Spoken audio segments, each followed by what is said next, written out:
দ্বিতীয় খণ্ড, কেরিয়ারের মোড় ও আর্থিক নিরাপত্তা। আইপিএল বিদেশি খেলোয়াড়দের কেবল ভারত প্রেম শেখায়নি, এটি তাদের পেশাদার জীবন এবং ভবিষ্যৎকেও আমূল বদলে দিয়েছে।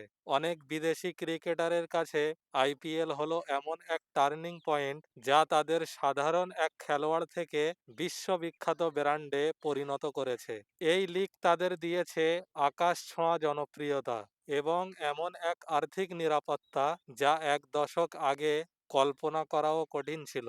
আর্থিক দিক থেকে বিচার করলে আইপিএল বিশ্বের অন্য যে কোনো লিগ বা আন্তর্জাতিক ক্রিকেট বোর্ডের তুলনায় বহুগুণ বেশি পারিশ্রমিক দেয়। ওয়েস্ট ইন্ডিজের অনেক ক্রিকেটার যেমন সুনীল নারিন বা আন্দ্রে রাসেল তাদের কেরিয়ারের মধ্য গগনে জাতীয় দলের চেয়েও আইপিএলকে বেশি প্রাধান্য দিয়েছেন, কারণ আইপিএল এর মাত্র 2 মাসের আয় তাদের পুরো বছরের আন্তর্জাতিক ম্যাচ ফির চেয়েও অনেক বেশি।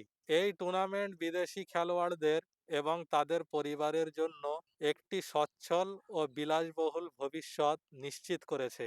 আজ ক্রিস গেইল বা কাইরন পলার্ডের যে বৈভব আমরা দেখি, তার একটা বড় ভিত তৈরি করে দিয়েছে ভারতের এই লিগ। তবে কেবল টাকাই সব নয়, আইপিএল অনেক খেলোয়াড়দের হারিয়ে যাওয়া কেরিয়ারকেও পূর্ণ জীবন দিয়েছে।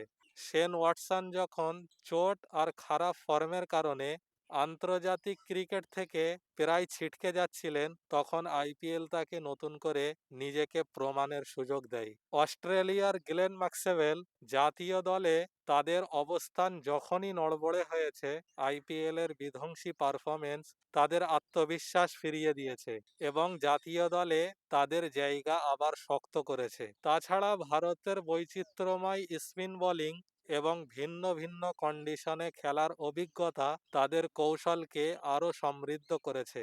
বিশ্বের সেরা বোলারদের মুখোমুখি হওয়া এবং সেরা মস্তিষ্কগুলোর সাথে ড্রেসিং রুম ভাগ করে নেওয়ার ফলে তাদের ক্রিকেটিং নলেজ কয়েক গুণ বেড়ে গেছে।